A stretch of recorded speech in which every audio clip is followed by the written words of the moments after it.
to see. No more tunnels, no more fear. Trump Gaza is finally here. Trump Gaza shining bright, golden future, a brand new light. Feast and dance, the deal is done. Trump Gaza number one. Trump Gaza shining bright, golden future, a brand new light. Feast and dance, the deal is done. Trump Gaza number one. এই ভিডিওটার বিষয় বা context নিয়ে কোনো কথা বলতে যাব না। সেখানে যে নৃত্যরত মহিলাদের, দাড়িওয়ালা মহিলাদের যেভাবে দেখানো হয়েছে অত্যন্ত অপমানকর। ধারাবাহিকভাবে ঐতিহাসিকভাবে আমেরিকায় বর্ণবিদ্বেষ ছিল, ধারাবাহিকভাবে ঐতিহাসিকভাবে আমেরিকায় পুরুষতন্ত্র ছিল। কালকে থেকে বিভিন্ন দোকানে আমার দেশের নাগরিকত্ব বিক্রি হবে। $5 মিলিয়ন দিলে আমেরিকার নাগরিকত্ব কিনতে পাওয়া যাবে। বলছে যদি আদানি তিনি মনে করেন যে আমি $5 মিলিয়ন দিয়ে একটি গোল্ড কার্ড আমেরিকার কিনবো এবং সেটা যদি তিনি কিনে নেন, তাহলে তিনি কালকে আর যে আইনে ঘুষ মামলা চলছে তার বিরুদ্ধে, সেই মামলাটা থেকে তিনি মুক্তি পেয়ে যাবেন। কালকে হাসিনা যদি মনে করেন যে $5 মিলিয়ন খরচা করে তিনি আমেরিকার গোল্ড কার্ড কিনবেন এবং আমেরিকার নাগরিক হয়ে যাবেন, তাহলে বাংলাদেশের ধরা ছোঁয়ার বাইরে থাকবেন। বাংলাদেশ কখনোই তাকে আর চাইতে পারবে না। তার মানে যারা যে আজকে যে বড় বড় মেধাবী ছাত্রদের কথা বলছে, যাদেরকে পেশাদারদের কথা বলছে, তাদের ভবিষ্যতে আমেরিকাতে গ্রিন কার্ড পাওয়ার স্বপ্ন, অলিক স্বপ্ন ভেঙে চুরমার হয়ে গেল। আবার গ্রিন কার্ড কি? এখন তো গ্রিন কার্ড নেই। ঠিক কাজেই হয় নাগরিকত্ব কেন, নয় দেশে চলে যাও, আমাকে চাকরি দাও। এই তো দেখো আমেরিকা ছিলাম, তাড়িয়ে দিল, আমি এটা জানি, আমি সেটা জানি।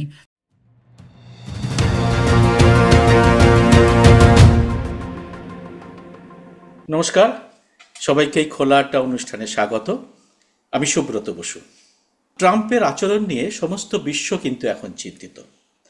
তিনি গত কয়েকদিনে এমন সব ঘটনা ঘটিয়ে ফেলেছেন যাতে সমস্ত বিশ্বের বিশেষজ্ঞরা এবং যারা সংবাদপত্রের, যারা বিভিন্ন এই আন্তর্জাতিক সম্পর্ক নিয়ে যারা কাজ করেন, তারা মনে করছেন তিনি সমস্ত বিশ্বের এতদিন ধরে যে বিন্যাসটা চলছিল সেই বিন্যাসটাকে তিনি পুরোপুরি পাল্টে দিতে চাইছেন। এই বিষয়টি এতটাই গুরুত্বপূর্ণ হয়ে উঠেছে যে এটা নিয়ে বিবিসি পর্যন্ত খবর করছে এবং সমস্ত বিশ্বের তাবড় মিডিয়া এটাকে নিয়ে আলোচনায় এখন কিন্তু সবথেকে বেশি সময় দিচ্ছে। আমরা মনে হয়েছে যে এই বিষয়টি আমাদের বাংলার দর্শকদের কাছে আনা দরকার এবং সেই জন্য আজকে সরাসরি আমেরিকা থেকে আমাদের সঙ্গে যুক্ত হয়েছেন প্রবীণ সাংবাদিক এবং বিশ্লেষক শুভঙ্কর মুখোপাধ্যায়। শুভঙ্করকে আপনারা চেনেন। শুভঙ্কর কলকাতার মানুষ, এখন আমেরিকার নাগরিক এবং সাংবাদিক। শুভঙ্কর, তোমাকে আমাদের সমস্ত দর্শকের পক্ষ থেকে আজকে অনুষ্ঠানে যোগ দেওয়ার জন্য স্বাগত। আমি প্রথমে আমার দর্শকদের এটা জানিয়ে দিতে চাই যে প্রথমে আমরা যে বিষয়টি নিয়ে, যেটা নিয়ে শুভঙ্কর যে আলোচনাটা করছি, যেটা নিয়ে আলোচনাটা আমাদের খুব ইন্টারেস্টিং এবং পরপর অনেকগুলো পরতে আলোচনা হবে এবং সেই আলোচনার মধ্যে প্রথমে যদি আমরা যে ভিডিওটি জারি করেছে সম্প্রতি ট্রাম্প, সেই ভিডিওটিতে তিনি কি বলতে চেয়েছেন এবং তুমি বলছিলে, যেটা আমি মানে সেই সূত্র ধরে আমার মনে হয় একদম যদি আমরা স্পেসিফিক ওই ভিডিওটি দিয়েই আমরা যদি আলোচনাটা শুরু করি, হ্যাঁ, যদি তুমি ওইটার একটু রাজনৈতিক ব্যাখ্যা, তিনি কি বার্তা দিতে চাইছেন? বার্তা দিতে চাইছেন মানে উনি ওটা করবেন, যেটা উনি বলছেন। আমি খুব সুচিন্তিতভাবে এই ভিডিওটার বিষয় বা কনটেক্সট নিয়ে কোনো কথা বলতে যাব না। তার কারণ হচ্ছে এইটা একমুখী নয়, এটা শুধুমাত্র এইটা নয়। আমাকে দেখতে হবে যে আমি যে সিদ্ধান্তগুলো নিচ্ছি সেই সিদ্ধান্তগুলোর প্রতিটি পরতে কোন কোন প্রসঙ্গ এর মধ্যে লুকিয়ে আছে। ধরা যাক, আমি যদি তোমাকে একটা পাল্টা প্রশ্ন করি যে তুমি একটা সাংবাদিক হিসেবে, তোমাকে এখানে আমি সাধারণ মানুষ দেখছি না, তোমাকে আমি একজন সাংবাদিক দেখছি। আমি যদি আজকে আলোচনা করতে বসে তোমাকে প্রথম প্রশ্নটা করি যে ওই ভিডিওটা দেখে এক কথায় তোমার কি মনে হয়েছে, তুমি কি বলবে? এক কথা। আমার যেটা প্রথমেই তোমাকে, আমার এই ভিডিওটা দেখার পরে মনে হয়েছে যে ট্রাম্প সঙ্গে ইসরায়েলকে নিয়ে তারা গাজাটাতে একটা কলোনি তৈরি করতে চাইছে, যে কলোনিতে তাদের একচ্ছত্র আধিপত্য থাকবে এবং সেখানে যে নৃত্যরত মহিলাদের, দাড়িওয়ালা মহিলাদের যেভাবে দেখানো হয়েছে অত্যন্ত অপমানকর দেখানো হয়েছে, যে কতগুলো দাড়িওয়ালা মহিলা, আমার মনে হয় সেটা প্যালেস্তাইনিদের তিনি মিন করতে চেয়েছেন, তাদের অপমান করার জন্য এটা করা হয়েছে। তো এই যে, এবং শেষখানে যেখানে দেখা যাচ্ছে যে তারা দুজন সমুদ্রে বিলাস করছে এবং এলন মাস্ক সেখানে খাবার খাচ্ছে, এটা একটা চূড়ান্ত আগ্রাসী এবং সাম্রাজ্যবাদী চিন্তার বহিঃপ্রকাশ ঘটেছে এই ভিডিওর মধ্যে। আমার কথা বললাম, এবার তুমি তোমার কথা বলো, তোমার একেবারে বিশ্লেষণ। সঠিক কথা বলেছো। যে আমি এর আগেও সুব্রত তোমার এই প্ল্যাটফর্মে আমি বলবার চেষ্টা করেছি যে আমার যে আহ, সব ক্ষেত্রে তো ভয়টা কাজ করে না। ধরা যাক আহ, আহ, আহ, আমেরিকা যদি হুমকি দেয় যে বাংলাদেশকে দেখে নেব। এবার বাংলাদেশকে দেখে নেব মানে কি দেখবে? মানে তার ভৌগোলিক সীমা দেখবে না, তার জনগোষ্ঠীর আহ, আহ, আবেগ দেখবে না, তার ধর্মীয় ভিত্তি দেখবে না। কি দেখবে? বাণিজ্যটা আটকে দেবে। বাংলাদেশের অর্থনীতি যাতে আন্তর্জাতিক বাজারে ভঙ্গুর হয়ে যায় সেটা দেখবে। কিন্তু এই যে ভঙ্গুর অর্থনীতি, সামনে একটা দেশকে ঠেলে দেওয়া, আমেরিকা সরে যাওয়া মানে তোমার বিপদ আছে।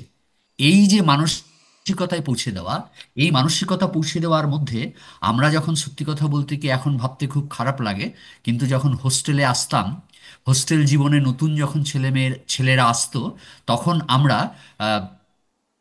র্যাগিংটা সবাই করতে সাহস পেত না, কারণ আহ, শাসন থাকতো, বিভিন্ন আইন কানুন থাকতো, কিন্তু একটা ভয় দেখানো বজায় থাকতো। ভয়টা যদি না দেখাতে পারতাম, তাহলে কে আমার কাপড়টা, কোন জুনিয়র ছেলেটা আমার কাপড় কেচে দেবে? কোন জুনিয়র ছেলেটা আমাকে বিকেলবেলা রাস্তা থেকে মুড়ি কিনে এনে দেবে? কে দেবে? আমি যদি একটা ভয় না থাকতে পারি। তো ট্রাম্প যেটা করছে, আমি বারে বারেই বলছি যে এই যে অভিবাসীদের হাতকড়া পরিয়ে ফেরত পাঠানো, এই যে পানামা খাল, আমি নিয়ে নেব পানামা খাল, এই যে বলছে, তার কতটা সঠিকভাবে উনি করবেন, তার থেকেও বড় কথা, উনি বোঝাতে চেষ্টা করছেন যে আমি যে দ্বিতীয় দফায় এসেছি, আমি এটার শেষ দেখে ছাড়ব। এই যে ভয়, এই ভয়ের সঙ্গে সঙ্গে উনি একটা জাতির মেরুদণ্ডকে, একটা জাতির যে মানসিক প্রবৃত্তি, সেটাকে নষ্ট করে দেওয়ার চেষ্টা করছে। কারণ আজকের দুনিয়াতে যে জিনিসগুলো একদম আমেরিকার মতো একটা শক্তিশালী জায়গা থেকে আসছে, সেই জায়গাগুলো সারা পৃথিবী বিশ্বাস করবে। আমরা যারা একটু এগিয়ে থাকা বলে নিজেদেরকে মনে করি, একটু প্রগতিশীল ভাবার চেষ্টা করি, বা খবরের কাগজ থেকে বিভিন্ন তথ্য রাখার চেষ্টা করি, আমাদের কাছে মনে হতে পারে যেটা আজগুবি। কিন্তু এইটা আজগুবিটাই, আমি যদি সুকুমার রায়ের আবোল তাবোলকে আজগুবি বলি, তারও তো একটা লক্ষ্য ছিল। কাজেই আমি বারে সেটা বারেই বলছি। হাস্যরস বিনোদনে, তার জন্য কাউকে আঘাত করা নয়, কিন্তু এখানে একটা দেশ, গাজা, হ্যাঁ, হ্যাঁ, সে হ্যাঁ, তার একটা অংশকে তারা, হ্যাঁ, তারা দখল করে সেখানে তারা উপনিবেশ তৈরি করবে, সেখানে আমোদ প্রমোদের ব্যবস্থা করা হবে, এবং সেখানে খুব পরিকল্পিতভাবে কিছু নিত্যলতার মহিলাকে দেখানো হলো, স্বল্প বসনা, যাদের মুখে দাড়ি রয়েছে, সেই দাড়িটা কি কি মিন করতে চাইছেন, কোন ধর্মীয় সম্প্রদায়কে তিনি আঘাত করতে চাইছেন, সেটা খুব পরিষ্কার, আমার মনে হয় খুব পরিষ্কার। এবং আহ, মানে এই পৃথিবী কোন জায়গায় গিয়ে থাকবে। আমি যে আমেরিকাতে এসেছিলাম সুব্রত, সেই আমেরিকাতে আমি বারে বারেই বলছি যে বর্ণবিদ্বেষ ছিল না, সেটা আমি বলবো না। ধারাবাহিকভাবে ঐতিহাসিকভাবে আমেরিকায় বর্ণবিদ্বেষ ছিল। ধারাবাহিকভাবে ঐতিহাসিকভাবে আমেরিকায় পুরুষতন্ত্র ছিল। ধারাবাহিকভাবে ঐতিহাসিকভাবে আমেরিকাতে ক্ষমতার একনায়কতন্ত্রের দিকে একটা ঝোঁক ছিল। কিন্তু তার একটা আপাত ভদ্র সুসভ্য মোড়ক ছিল, যেটাকে আমাদেরকে কমফোর্ট জোন বলে মনে হতো। ওইটার জন্যই আমরা আমেরিকাতে থাকতে opted out to stay in America, যে আমরা এমন একটা জায়গায় থাকব যেখানে আমাদের শুধু জীবনের সমৃদ্ধি হবে না, আমরা সামাজিকভাবে একটু স্বস্তি বোধ করব।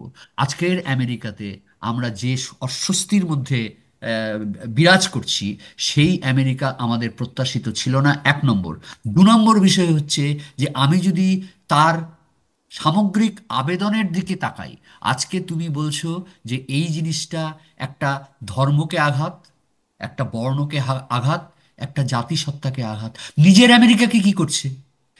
তুমি চিন্তা করো, তুমি একটু তলিয়ে ভাবো যে এই যে গোল্ড কার্ড নামে যে ঠিক, জিনিসটা আমি এই তৈরি করা প্রসঙ্গটা হলো, তুমি তুললে খুব ভালো আমরা হলো। আমি এতদিন হ্যাঁ, আমরা এতদিন পর্যন্ত এতদিনে দেখলাম পৃথিবীর সমৃদ্ধ মানব ইতিহাসের মধ্যে এই প্রথম একটা দেশ বলল যে আজকে থেকে, কালকে থেকে বিভিন্ন দোকানে আমার দেশের নাগরিকত্ব বিক্রি হবে। ভয়ঙ্কর পরিষ্কার, সিদ্ধান্ত, ভয়ঙ্কর সিদ্ধান্ত। দেশের সার্বভৌম সেই লোকটা, সেই মানুষটা পাঁচ কিভাবে, মিলিয়ন 5 মিলিয়ন ডলার দিলে আমেরিকার নাগরিকত্ব কিনতে পাওয়া যাবে। আমি হিসেব করে দেখেছি এটা 43 কোটি টাকা। 43 কোটি টাকা, 43 হ্যাঁ। কোটি না, এটা টাকা বড় আবার বড় শিল্পপতিদের কাছে কিছুই নয়, আমাদের দেশের বিলাস, অনেক। হ্যাঁ, বিলাস। এবং আমি দেশের নাগরিকত্বকে, আমেরিকাতে সবই ইন্ডাস্ট্রি, ওরা বলে রিটেল ইন্ডাস্ট্রি, তো আমেরিকার রিটেল ইন্ডাস্ট্রির একটা প্রোডাক্ট করে দিলাম একটা দেশের নাগরিকত্বকে, যেই নাগরিকত্বের জন্য আমরা ধারাবাহিকভাবে, ঐতিহাসিকভাবে রক্ত, স্বেদ, মেধা, দুটো পরীক্ষা, একটা 5 বছর বিভিন্ন ভিসার মাধ্যমে প্রথমে গ্রিন কার্ড পাওয়া, গ্রিন কার্ড পাওয়ার পর 5 বছর অপেক্ষা করবার পর লিখিত এবং মৌখিক পরীক্ষার মধ্য দিয়ে নাগরিকত্ব অর্জন, সমস্ত পণ্ড, সমস্ত মিথ্যে হয়ে গেল।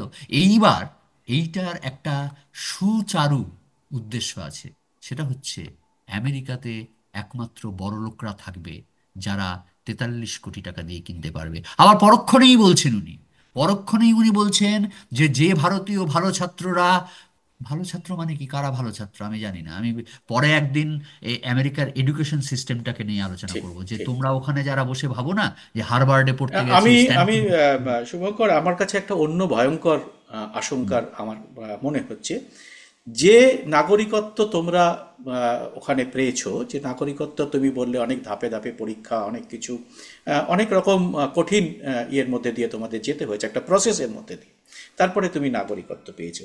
এখন আমার যদি টাকা থাকে, খুব ভারতীয় অনেক শিল্পপতি বা বিশ্বের অনেক বিতর্কিত মানুষের কাছে এই পরিমাণ টাকা, 43 কোটি টাকাটা কিছুই না, হাতের ময়লা। হ্যাঁ, 5 মিলিয়ন ডলার তারা কিছুই না।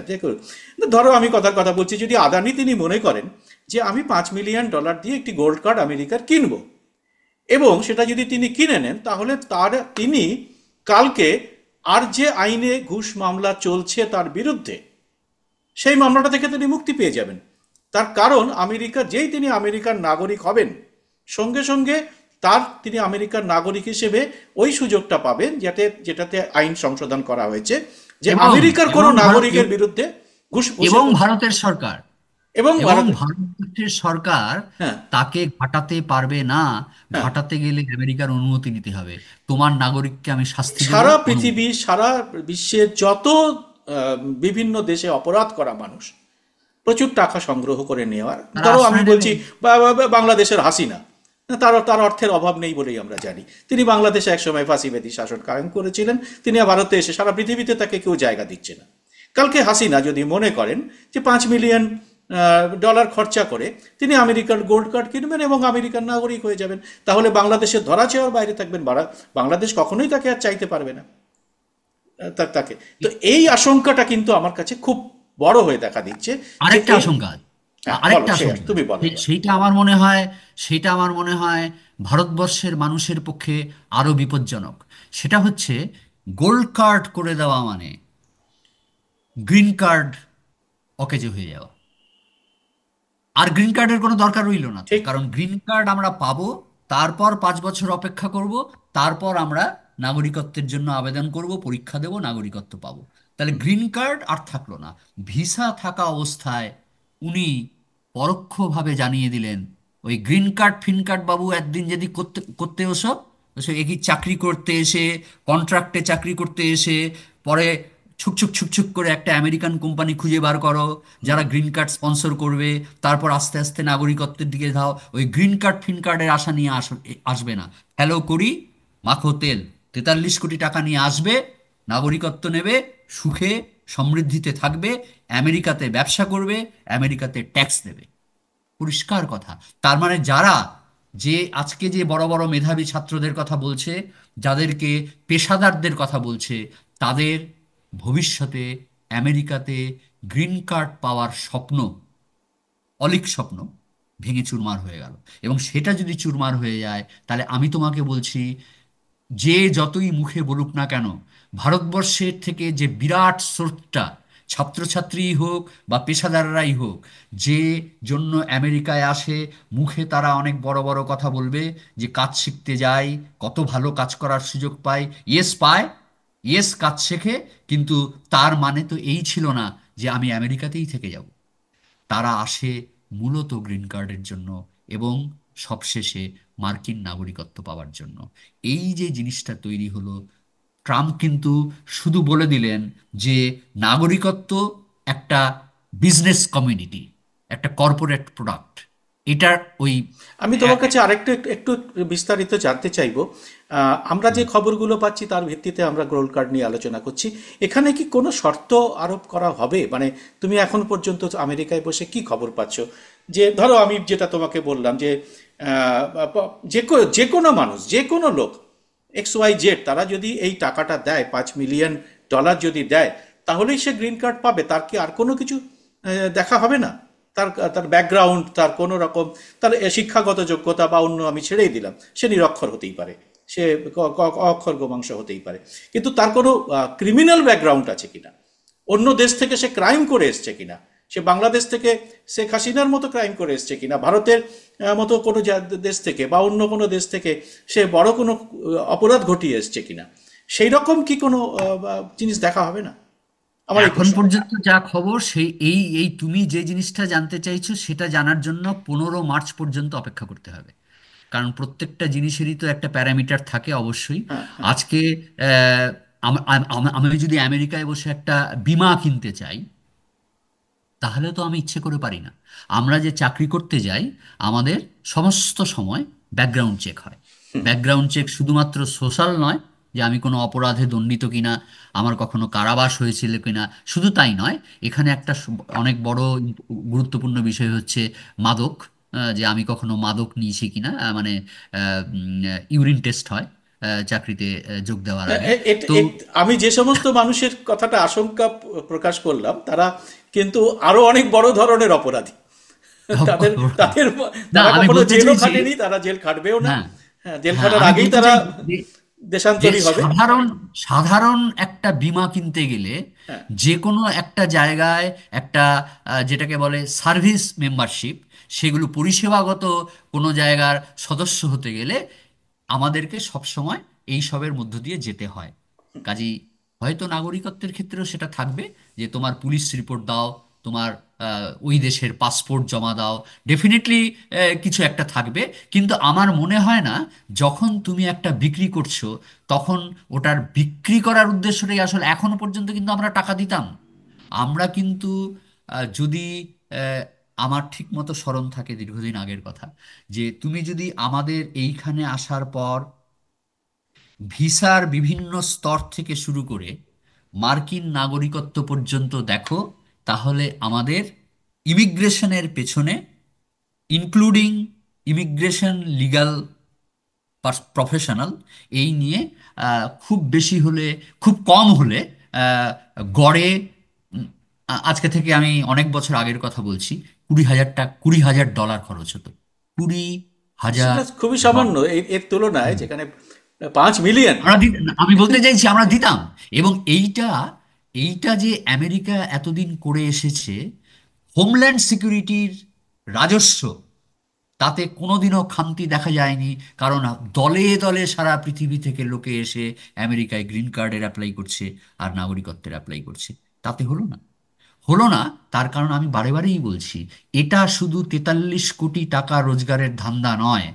এটা হচ্ছে পাশাপাশি এতদিন পর্যন্ত মার্কিন নাগরিকত্ব পাওয়ার যে বৈধ একাডেমিক এবং প্রফেশনাল এরিনা, সেটা বন্ধ করে দেওয়া হলো, সুব্রত। সেটা আর হবে না। কাজেই আমি আবারও বলবো, আজকে ভারতবর্ষে বসে যারা আমাদের এই আলোচনা শুনছে, তারা যেন তাদের পরিচিত সবাইকে জানান যে আমেরিকার যে নাগরিকত্বের অভিবাসী নীতির যে আমূল রদবদল হচ্ছে, সেটা শুধুমাত্র ভারতবর্ষের জন্য বেশি প্রযোজ্য হতে পারে, কিন্তু সারা পৃথিবীর আন্তর্জাতিক সম্পর্ককে নষ্ট করে দেওয়ার একটা সুচারু পদক্ষেপ। এই পদক্ষেপ থেকে সরে আসাটা, এবং সরে আসাটা অনেক পরের কথা, এটা কিভাবে অ্যাপ্লাই হবে সেইটা এখন উদ্বেগের। বাদবাকিটা উদ্বেগের নয়, বাদবাকিটা আমি অলরেডি ডিটারমাইন্ড। এই এছাড়া প্রসঙ্গে তোমার আমেরিকার আর কাছে কোনো আরেকটা রাস্তা বিষয় জানতে চাইবো।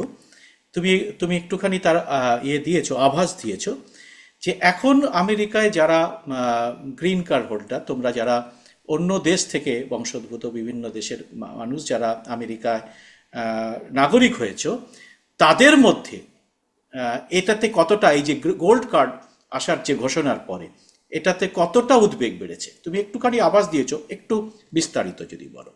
উদ্বেগ বেড়েছে মানে, আমি যেটা বলছি সেটা হচ্ছে যে আমার যেটা অনুমান সেটা হচ্ছে যে আমরা তো মার্কিন নাগরিক হিসেবে বেশ কিছু সুযোগ সুবিধা পাই, বেশ কিছু সুযোগ সুবিধা পাই, যার জন্য আমাদের আহ, অধিকাংশ মানুষ যে গ্রিন কার্ডে থেকে না গিয়ে, অনেক মানুষ তো থাকতে পারতো যে গ্রিন কার্ড থাকলো তার মানে তার ভারতীয় নাগরিকত্ব গেল না, অথচ আমেরিকাতে ভোট ছাড়া সব অধিকার পেল। তার পাশাপাশি এই যে মানুষ নাগরিকত্ব নিত, তার কতগুলো বড় অ্যাডভান্টেজ আছে। যেমন নাগরিকত্ব না হলে তুমি আমেরিকায় কোনো কেন্দ্রীয় সরকারের চাকরি পাবে না, তোমার ছেলে মেয়ে কোনো জাতীয় পর্যায়ের বৃত্তি পাবে না যদি না আমেরিকান সিটিজেন হয়। এরকম অনেক কতগুলো সুবিধে আছে।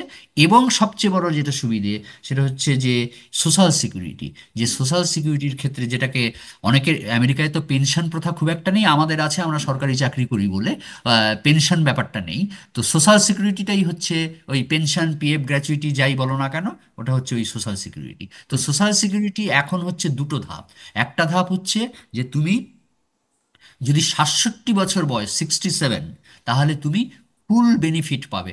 তোমার টাকা তুমি দিয়েছো, সঙ্গে তোমার এমপ্লয়ার দিয়েছে, কিন্তু তুমি টাকাটা যদি 67 বছরের পরে পাও, তাহলে তুমি পুরোটা পাবে। তার আগে যেটি পায় তার তার কতগুলো পার্সেন্টেজ কাটা যেতে থাকবে। এবং সেটাতে একবার অপ্ট আউট করলে আর তুমি কোনোদিনও ওই 67 বছরে যে ফুল বেনিফিট পেতে, সেটা পাবে না। এটা হচ্ছে নিয়ম। এখন এটাকে করে দেবে কি, এটাকে হট করে করে দেবে 72 বছর। 72 বছর অনেকে বাঁচবে না। হ্যাঁ। তো তার মধ্যে, তার মানে তার এই যে 72 বছর পর্যন্ত, এখন তো এই যে মানুষের এখানে কোনো অবসরের বয়স নেই, মানুষ যে যতদিন খুশি চাকরি করে, তার তো মূলত দুটো কারণ।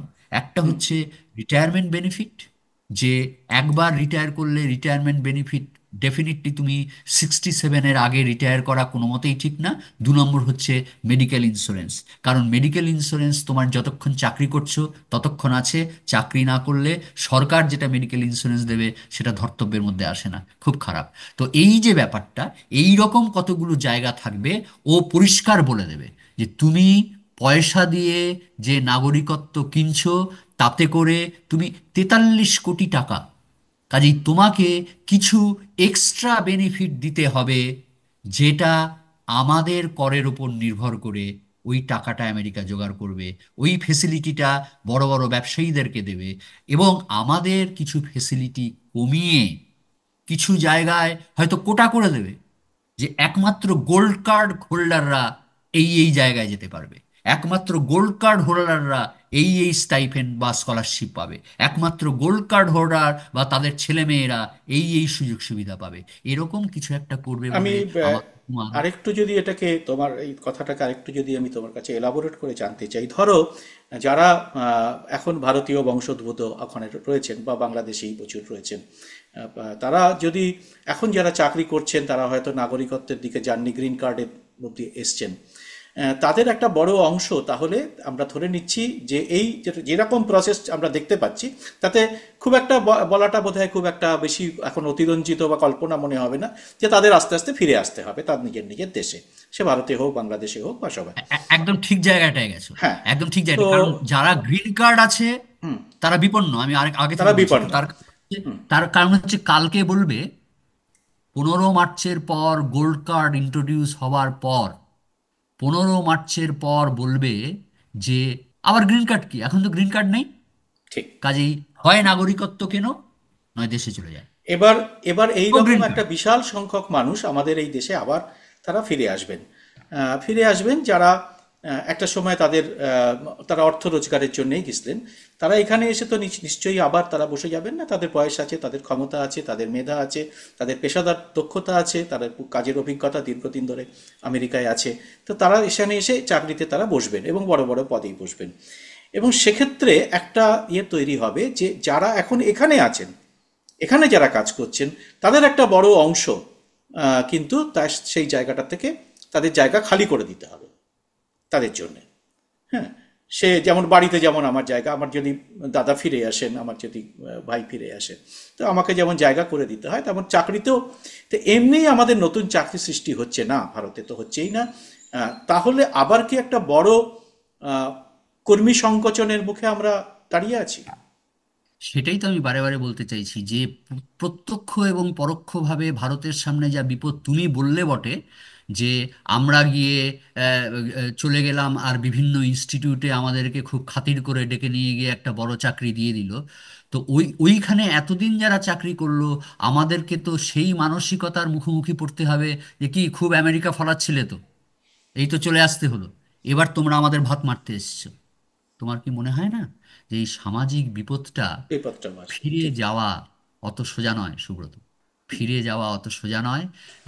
তো কাজেই ফিরে গেলে আহ, আমরা যদি চাকরি প্রার্থী ভিক্ষের পাত্র নিয়ে যাই তাহলে বিপদ আছে। যদি ভিক্ষা দেওয়ার মতো ঝুলি নিয়ে যাই কোনো বিপদ নেই। কিন্তু ভিক্ষার পাত্র হাতে নিয়ে যে দাও, আমাকে চাকরি দাও, এই তো দেখো আমেরিকা ছিলাম তাড়িয়ে দিল, আমি এটা জানি, আমি সেটা জানি, তাহলে ভারতবর্ষে এতদিন যারা চুল পাকালো এইসব কাজ করে, তাদের মধ্যে কি এই মানসিকতা তৈরি হবে না যে আজকে তোমরা বিপাকে পড়ে এসছিলে, খুব তো ঢ্যাং ঢ্যাং করে আমেরিকার গ্রিন কার্ড নিয়ে চলে গিয়েছিলে, এবার কি হবে? এই মানসিকতা হবে। একটা সামগ্রিক সামাজিক, রাজনৈতিক, কূটনৈতিক এবং বাণিজ্যিক চ্যালেঞ্জের সামনে ভারতবর্ষ ধীরে ধীরে এগিয়ে চলেছে।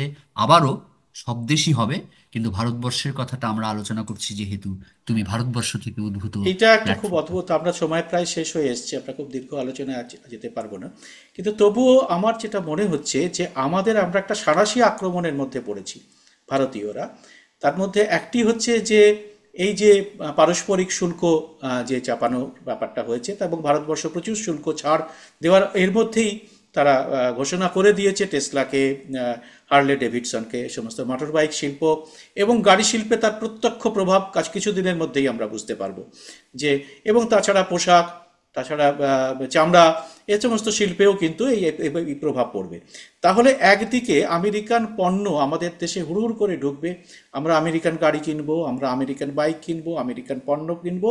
তার ফলে আমাদের যে আমদানি রপ্তানির যে ভারসাম্য, সেটা কিন্তু একদম পুরোপুরি ধ্বংস হয়ে যেতে বসেছে একটা দিক থেকে। এবং সেখানে তার প্রত্যক্ষ ফল যেটা হবে সেটা হচ্ছে রোজগার হারাবেন বহু মানুষ যারা এখানে চাকরি করেন। কারণ এই সমস্ত পণ্য বিদেশ থেকে আসবে, খুব বেশি হলে তারা একটুখানি এখানে অ্যাসেম্বল করার জন্য কিছু কারখানা রাখতে পারে, কিন্তু মূল যেটা প্রোডাকশন এবং তার ইয়েটা হবে, তারা একদিকে এখানে মজুর মানুষ হারাবেন এবং দেশের যে ডলারের ভান্ডার সেটা তো আরও বেশি কমবে, এখনই খুব মারাত্মক অবস্থা। তো তার ফলে একটা সাঁড়াশি আক্রমণ, এই জন্য বলছি যে এই যে মানুষরা ফিরে আসবেন তাদের জায়গা করে দেওয়া বা তাদের দেখভাল করা, এবং তার সঙ্গে নিজস্ব এই যে বিপুল একটা অর্থনৈতিক অস্থিরতা আমাদের দেশে তৈরি হবে, এই সব মিলে ভারতের অর্থনৈতিক পরিস্থিতি আগামী দিনে কি হতে চলেছে বলে তোমার অনুমান? আমি যদি তোমার অনুমানটা যদি খুব অল্প সময়ের মধ্যে তুমি জানো। আমার মনে হয়েছে যে ভারতবর্ষের সামনে আজকে যে সবচেয়ে বড় রাস্তাটা খোলা ছিল, সত্যি কথা বলতে কি, যার শুরুয়াত হয়েছিল এক সময় মনমোহন সিংয়ের আমলে, ঠিক। যে গ্লোবালাইজেশন, হ্যাঁ। ভুবনায়ন। এই ভুবনায়নটা কিন্তু আক্ষরিক অর্থেই ছিল, মানে এবং সার্বিক অর্থে ছিল। এটা শুধুমাত্র শিক্ষাক্ষেত্রে নয়, শুধুমাত্র চাকরি ক্ষেত্রে নয়, শুধুমাত্র মানব সম্পদের ক্ষেত্রে নয়, শুধুমাত্র শিল্পে নয়, এটা সার্বিকভাবে ছিল একটা অ্যাটিটিউড। যার জন্য আজকে থেকে 25 বছর আগে আমরা হলিউডের একটা মুভি খুব কষ্ট চরিত্র করে দেখতে পেতাম, হলিউডের খবর, আমেরিকার খবর খুব কষ্ট চরিত্র করে পেতাম। কিন্তু আজকে কথায় কথায় আমেরিকা সম্পর্কে কলকাতার সবাই সব জানে। তার কারণ হচ্ছে নিয়মিত খবর বেরোচ্ছে, নিয়মিত চ্যানেলে খবর দিচ্ছে, যে কেউ যে কোনো প্ল্যাটফর্মের মধ্য দিয়ে আমেরিকার ছবি, সিনেমা, সিরিয়াল দেখতে পাচ্ছে। এই যে গ্লোবালাইজেশন, এই গ্লোবালাইজেশনের দুটো অ্যাডভান্টেজ ছিল। একটা অ্যাডভান্টেজ হচ্ছে অবশ্যই বাণিজ্যিক, এটা অর্থকরী ছিল। আরেকটা হচ্ছে মানসিক, নিজেকে বিশ্ব নাগরিক ভাবা। এই বিশ্ব নাগরিক ভাবার এই যে মানসিকতা, সেই মানসিকতাটা যদি আমেরিকা একতরফাভাবে ধ্বংস করে দেয়, ওরা যদি বলে যে পৃথিবীতে একটাই জাতি থাকবে, সেটা হচ্ছে আমেরিকা, বাদবাকি সবাই দাসানুদাস, তাহলে আমাদের যে হীনমন্যতা তৈরি হবে।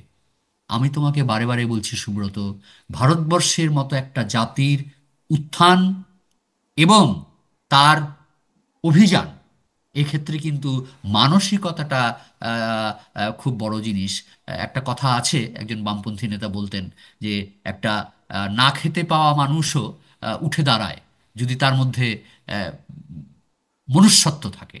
তো আমি বারে বারে বলতে চাইছি যে ট্রাম্পের মানসিকতা এখন সারা পৃথিবীর মেন্টাল স্ট্রেংথ, মানসিক শক্তিটাকে ভেঙে দাও, ওদের সামনে প্রমাণ করে দাও, যা করার আমেরিকা ঠিক করবে।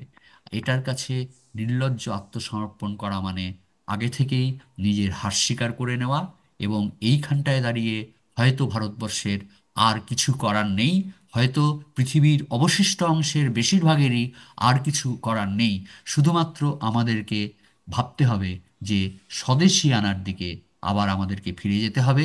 সেই জায়গা থেকে আমাদেরকে দেখতে হবে যে এইটা কোনো সমাধান নয় যে ভারতবর্ষের এটা খারাপ, ওটা খারাপ, সেটা খারাপ মানেই চট করে ছুটে গিয়ে আমেরিকা চলে গেলাম। এইটা যাতে না হয়, আমাদের নিজস্ব একটা স্বদেশী পরিকাঠামো ভারতবর্ষের মধ্যে তৈরি করতে হবে। নয়তো এই আমেরিকার আগ্রাসন সারা পৃথিবীর সঙ্গে ভারতকে বিপন্ন করবে। ধন্যবাদ শুভঙ্কর। খুব সুন্দর একটা আলোচনা আমরা এই মুহূর্তে শুভঙ্করের কাছ থেকে শুনলাম।